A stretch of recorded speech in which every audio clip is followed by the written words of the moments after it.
Oosthuizen, 10 starts, lost playoff in 2012.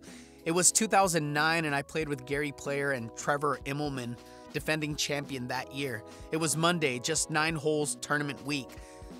That first round that you have, you don't think much about what you're shooting, but you remember everything about what you're seeing because it's familiar from watching it on TV so many times. It's pretty cool to see those shots for a reel that you have to, you've watched before on television. For every first timer, if you're worrying about a golf course, you're missing a lot because you should be just taking it in and just enjoy going around. I definitely picked Gary's brain on some putts and Trevor on some other things. I took their advice on a few things and it helped me out a lot, I thought. Henrik Stenson, 13 starts, 5th in 2018. It would have been in 2006 and I had Grant Barry on the bag and we went right before playing the tour stop in Atlanta. It's all the normal stuff that everyone talks about, driving up Magnolia Lane, seeing the undulations on the course. It's more than you ever think when you're watching it on television as a kid. It's a special place, and seeing it in person the first time definitely makes a strong impression. I think I was choking a little just playing a practice round. Charles Howell III, 8 starts, 14th in 2004.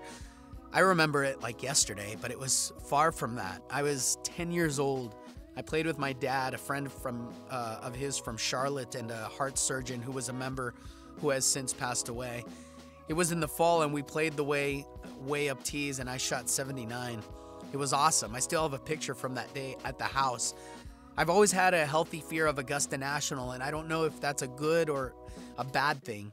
Having walked around that golf course so many times watching the Masters, being there sun up to sundown 7 days, I've seen everything that can go good and go bad on that golf course. Playing the Masters still feels weird to me, even after all these years.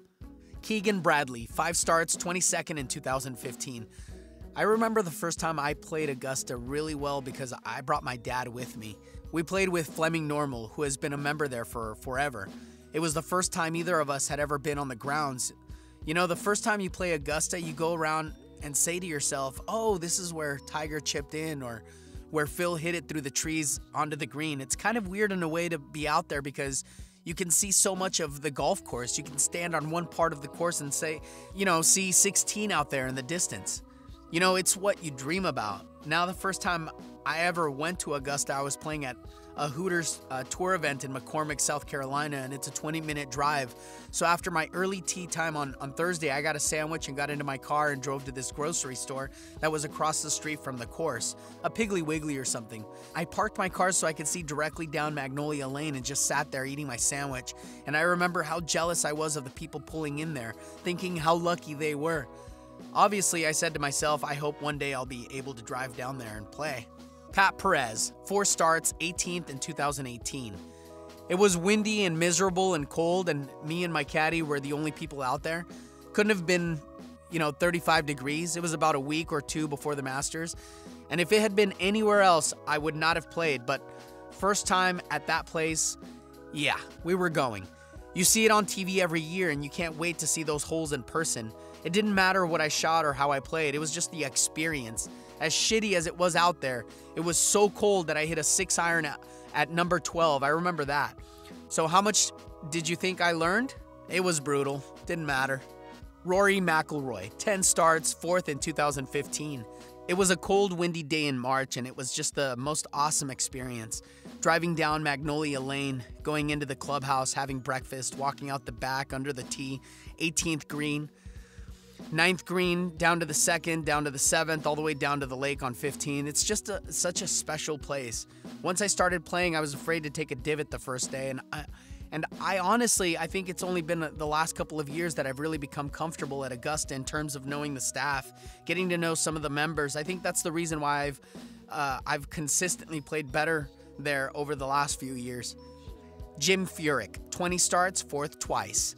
The thing that stands out the most about that day is that now I had never done this before, but I went to warm up on the range, and after about 8 balls, I declared to myself, well, I think I'm ready. I couldn't wait to get out there. I just took off. I was by myself on the weekend before the tournament. I think it was Saturday. I was more excited for that round of golf than any other round in my life. It's not even close. I don't remember what I shot. I don't remember if I even kept score. I don't remember much about it, frankly. It was all kind of a blur. I was 25 and totally overwhelmed by it. Curtis Strange, 20 starts, runner-up in 1985. I showed up on Sunday before the tournament driving up Magnolia Lane in my old yellow Nova, and I went straight to the course. Didn't hit any balls. I headed up to the putting green and Jack Nicklaus was there. He was getting ready to go out with George Burns, another amateur. I just said hello. It was a little intimidating. I don't think I went out with anyone that first day, but in the first round, who do I get paired with? Jack Nicklaus. So it was good that I had gotten the first meeting out of the way on Sunday. I could barely keep my hand from shaking as I tried to put my ball in the tee on the first hole. But he couldn't have been nicer as I struggled. I shot 75 and he shot 68, and he hit every green in regulation but took 36 putts. Just birdied the par 5s. What a lesson that was in ball striking. Graham McDowell, 9 starts, 12th in 2012. I flew up there a month before the tournament in 2005 with Ian Poulter. It was an overcast day. The course was kind of softish, but what a special day that was. The course was slow too, even the greens, if you can believe that. They weren't slow. It was just that you hear so much about how fast the greens really are. So by comparison, they were slow, but it was shocking a month later how fast they had gotten. I wasn't ready, and it showed because I played with Ben Crenshaw in the first 2 rounds, and on the first day I think I 3-putted 5 times in the first 10 holes.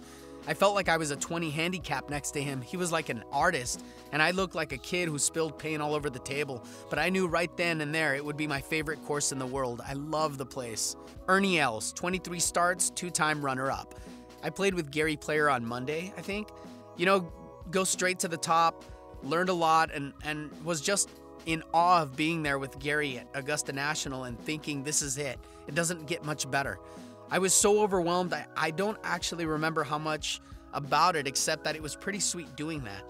But it must have rubbed off somewhat. In the second round, I was paired with Ben Crenshaw and shot 67 and eventually finished pretty high up, tied for 8th. And after we got done, he told me, "You're gonna win this tournament numerous times." And I thought, wow, God, I hope so.